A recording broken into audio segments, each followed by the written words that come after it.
Hey guys, Craig Beggins here. I wanted to give you an update today on flood insurance. And I don't want to be an alarmist because it's probably going to resolve itself, but FEMA, the Federal Emergency Management Act, runs the National Flood Insurance Policy, the NFIP. And they changed their policies last year, the end of last year, and they call it Flood Rate 2.0.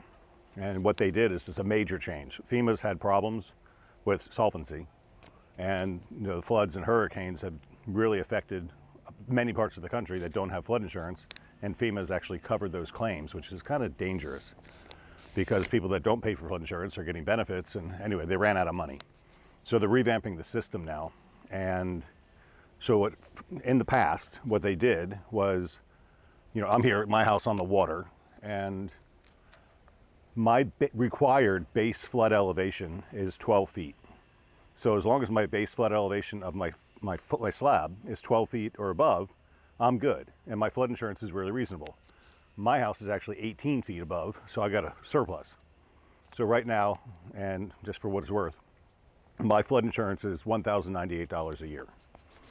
Not the end of the world to live in paradise, right? So under Flood Rate 2.0, they no longer use an elevation certificate to rate your risk. They're rating your risk based on your proximity to water.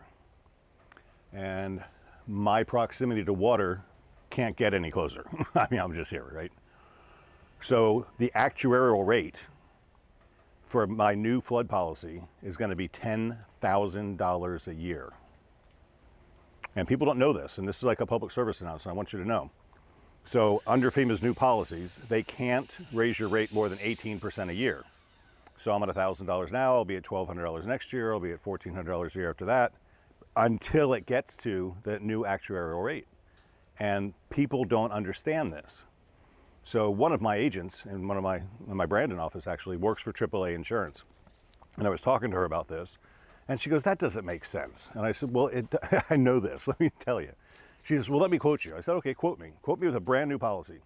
And she quoted me with a brand new policy, and it was $10,000. And then she was disappointed when I said, "Honey, I'm only paying $1,000. I'm not switching to your carrier, right?" But she was shocked. And she said, "Well, I just wrote one the other day for $5,000.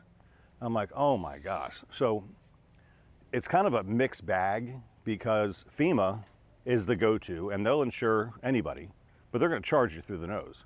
So what's happened here, at least in Florida, is we've had third-party carriers come through and they'll quote you based on your actual risk rate.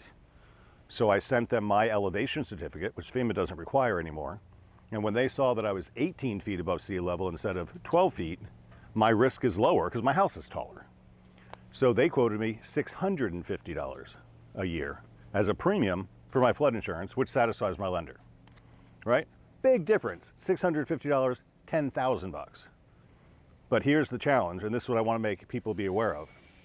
I mentioned earlier about base flood elevation. So my required base flood is 12. I'm higher than that, so I've got less risk. But a lot of the homes in our neighborhoods may have a required base flood today of 12 feet, but they're built at 10 or 8. So that's called a -2 or -4. And their premiums are much higher under FEMA right now.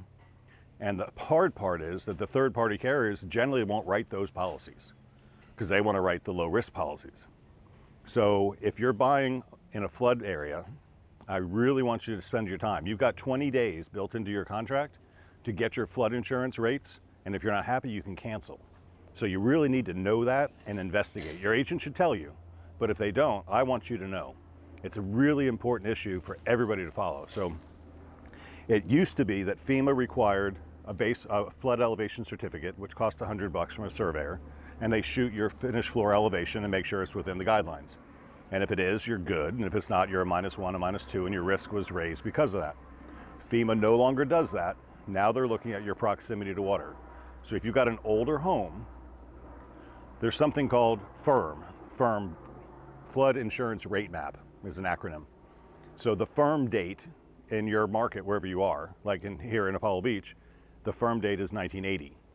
So the Flood Insurance Rate Map for 1980 says you have to be at 12 feet, so you couldn't get a building permit to build unless you were at 12 feet above sea level. But homes before 1980 are pre-FIRM, So they could be lower and their risk is higher. And once again, FEMA's not looking at risk, they're looking at proximity to water. So an older home that's lower on the water is going to get super huge premiums in time as those rates go up. So I want you to check that out as you're buying before you get past your insurance period deadline on your contract. That's my public service announcement for today.